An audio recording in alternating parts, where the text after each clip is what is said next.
AM General CEO fights to save an $8.6 billion JLTV A2 contract.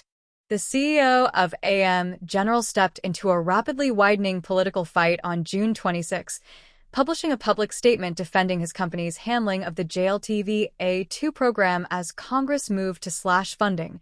The Marine Corps hunted for a backup supplier, and lawmakers in Washington called the program a readiness crisis in the making.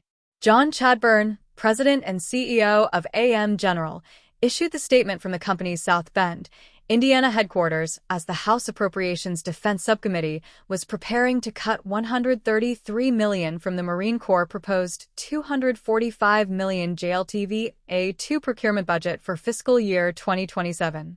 The subcommittee described a program more than 20 months behind schedule with approximately 2,000 vehicles in arrears.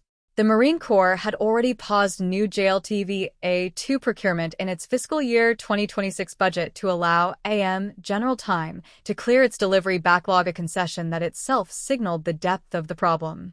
What began as a contract transition dispute has become a full-scale political confrontation with an $8.66 billion program hanging in the balance.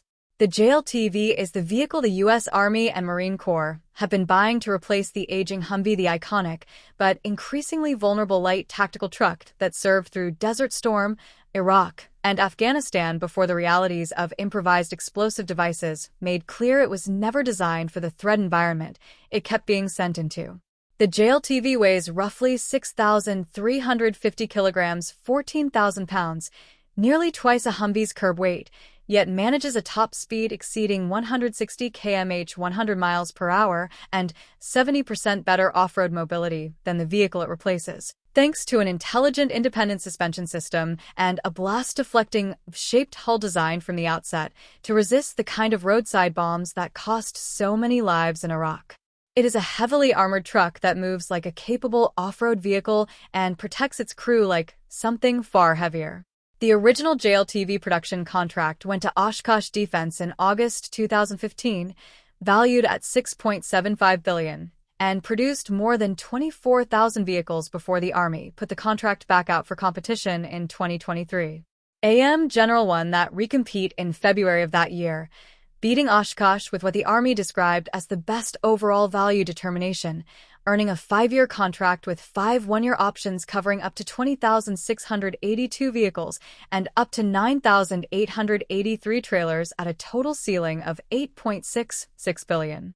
Oshkosh protested the award, the Government Accountability Office denied the protest, and AM General began the work of standing up production of a vehicle it did not design and had never built before manufacturing Oshkosh's own platform at the South Bend facility.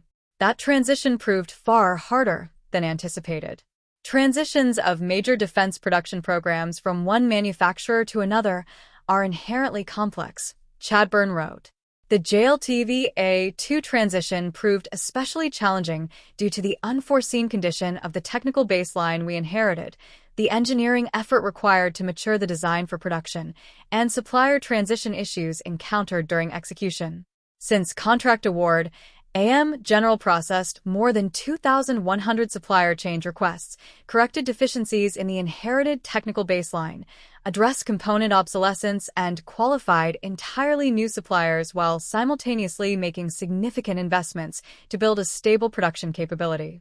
That scale of remediation work, over 2,100 supplier change requests alone, paints a picture of a program that encountered foundational problems before a single production vehicle rolled out the door.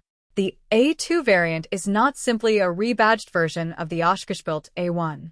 AM General claims the JLTV A2 incorporates more than 250 engineering enhancements covering reliability, maintainability, manufacturability, sustainability, and operational capability, with the company arguing these improvements reduce lifecycle costs over the platform's service life. A key architectural change confirmed in the Army's original contract announcement is the A2's baseline integration of lithium-ion batteries, making it the first tactical wheeled vehicle in the Army inventory with that capability built in from the ground up, a feature that enables anti-idle operation, reducing fuel consumption and heat signature during stationary missions. None of that engineering work insulated the program from its schedule problems, and the political pressure escalated sharply through mid-2026. Despite nearly $2 billion obligated to AM General since contract award, the Department of War had yet to accept a single production standard JLTV A2 by the time lawmakers moved against the program. The Marine Corps, counting on the A2 to replace its entire Humvee fleet, issued a request for information seeking a potential second supplier.